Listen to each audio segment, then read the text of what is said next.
This video is going to go over how to create a Facebook group for our online parties.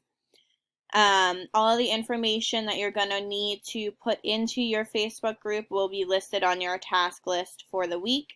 But to create the group, you're going to log into facebook.com and enter in our login information, which is listed on your task, number 25.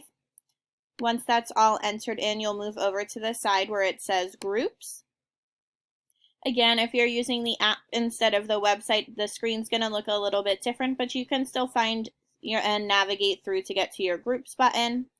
Once that loads, we're going to scroll down until we see the button that says create new group. We'll go ahead and click on it. We'll name our group based on whatever the party is. We'll just call this one Halloween Fun.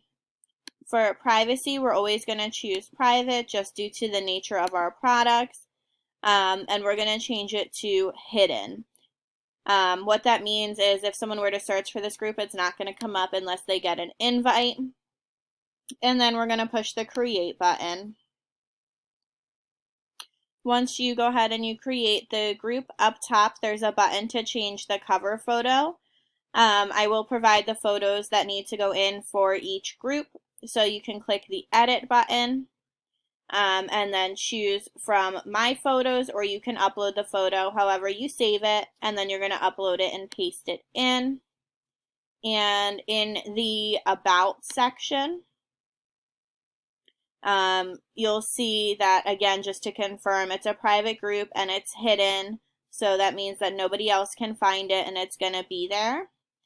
But the next big thing you want to do is scroll down to where it says group settings. And you're going to scroll down until you see the apps. And you're going to click the pencil to edit. And then the button that says add apps.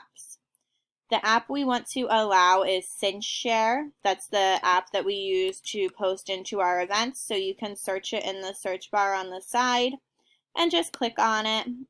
Once you click on it, it will prompt you to add it to the group. And then you're all set to go. That's all you need to do to set up the Facebook groups, and I'll take care of the rest.